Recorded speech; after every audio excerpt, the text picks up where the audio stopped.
కోల్కతా ప్రభుత్వ ఆసుపత్రిలో వైద్యురాలిపై అంటే ట్రైనీ డాక్టర్పై అత్యాచారం ఘటన ఆల్రెడీ దేశవ్యాప్తంగా సంచలనం అవుతుంది. చాలామంది రోడ్డు మీదకి వచ్చి ధర్నాలు చేస్తున్నారు. ఈవెన్ ముఖ్యమంత్రి గారు కూడా స్పందిస్తూ ఈ కేసుని అంటే మమతా బెనర్జీ గారు స్పందిస్తూ ముఖ్యమంత్రి గారిని అడగడం జరిగింది. సిబిఐకి అప్పచెప్పాలా లేకపోతే మీరన్నా చేస్తారా, త్వరగా తేల్చండి అని చెప్పేసి. ఓవరాల్గా ప్రజెంట్ ఆయన కస్టడీలో ఉన్నాడు నిందితుడు. దీని గురించి మాట్లాడదాం. మనతో పాటు బహుముఖ ప్రజ్ఞాశాలి శ్రీ ఇంగువ కరుణమ్మ గారు ఉన్నారు. నమస్తే అమ్మ. నమస్తే. కోల్కతాలో ఆ ప్రభుత్వ ఆసుపత్రిలో ఏం జరిగింది అంటే రాత్రిపూట ఓపీ బ్లాక్ లో మామూలుగా ట్రైనీ డాక్టర్ ని పెట్టారు. ఎవరన్నా యాక్సిడెంట్ వస్తే ఫస్ట్ ఎయిడ్ చేయడానికి, ఎమర్జెన్సీ ఫస్ట్ ఎయిడ్ చేయండి, కింద పడి రక్కేసుకొని వస్తే తుడవడానికి ట్రైనీ డాక్టర్.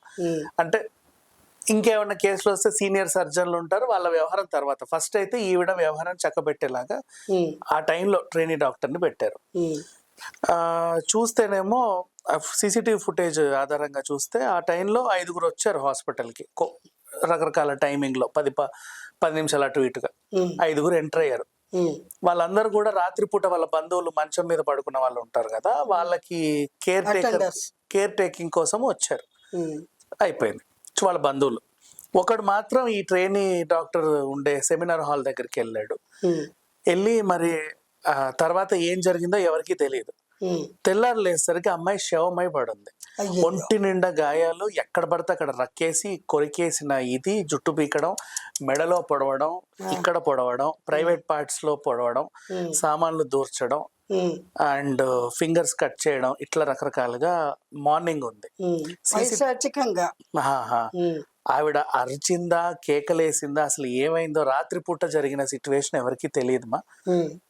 సీసీటీవీ ఆధారంలో సౌండ్స్ రావు, జస్ట్ ఫుటేజ్ వస్తుంది కాబట్టి తెలిసింది. ఇకపోతే నిందితుడు వీడు అని కనుక్కున్నాడు. వాడిని పట్టుకొచ్చారు. సంజయ్ అనే వాడి పేరు కూడా వేస్ట్, మనకు పలకడానికి కూడా చండాలంగా ఉంది.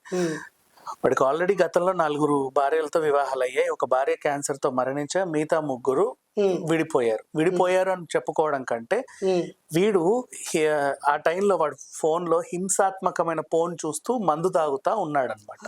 ఈ కార్యక్రమానికి ముందు అది కూడా రికార్డ్ అయింది. వాడి ఫోన్ లో హింసాత్మకమైన ఫోన్ అంటే ఆడవాళ్ళని కట్టేసి కొడుతా, సెక్స్ చేస్తా, పొడుస్తా, బ్లేడ్లతో కోస్తా సెక్స్ చేస్తారు. సైకోయిజంగా ఆ టైప్, అలాంటి ఫోన్ చూసి ఆనందపడుతున్నాడు. సో అలాగే వీడు పెళ్లిళ్ళు చేసుకున్న భార్యలందరూ వదిలేసి వెళ్ళిపోయారు. ఇలాగే హింసిస్తున్నాడేమో. ఒక అమ్మాయి అయితే క్యాన్సర్ తో చనిపోయింది, పాపం అదృష్టవంతురాలు. సో ఓవరాల్ గా ఇలా జరిగింది. నిందితుడు ఇలా చేశాడు.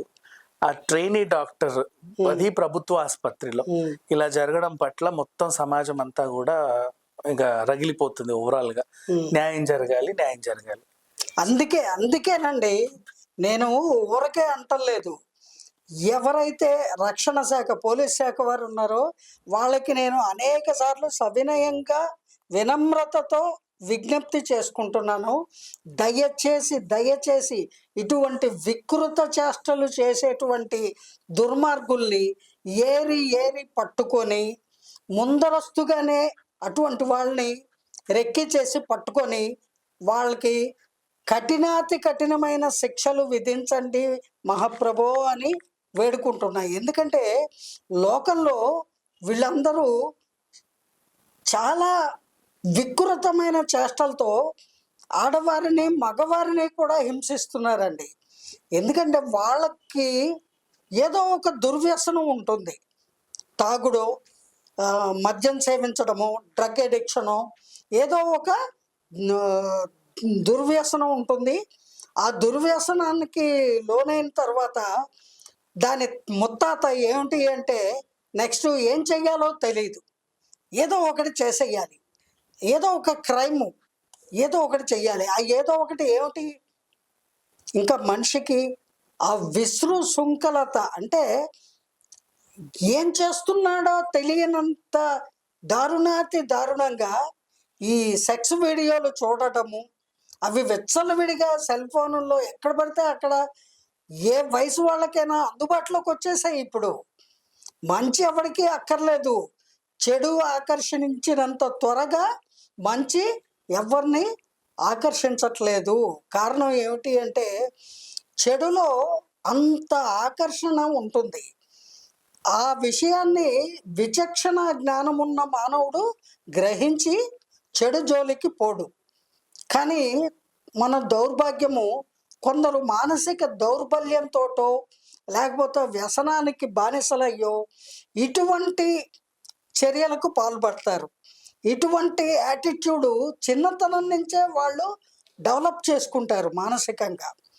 వాళ్ళ మీద తల్లిదండ్రుల అదుపాజ్ఞలు, పెద్దవాళ్ళ అదుపాజ్ఞలు, వాళ్ళు ఏం చేస్తున్నారు, ఏమి ఆలోచిస్తున్నారు, ఏ విధమైన జీవన విధానానికి అలవాటు పడుతున్నారు అని తల్లిదండ్రులు గనక గమనించకపోతే ఇదిగో ఇలాంటి దుర్మార్గులే సొసైటీలో తయారవుతారు. తయారయ్యి వాళ్ళు చేసే అఘాయిత్యాలు ఇంత వికృతంగానూ ఉంటాయి. అది మనము వింటున్నాము ప్రతినిత్యము.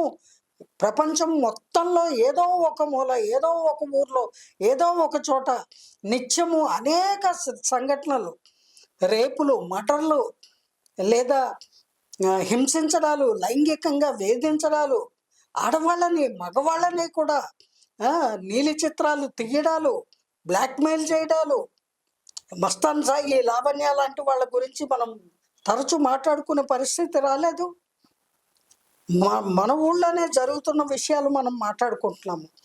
అనేక ఊళ్ళల్లో, అనేక దేశం యావత్తు, ప్రపంచం యావత్తు ఇటువంటి దుర్మార్గము రోజు రోజుకి పెరిగిపోతుంది.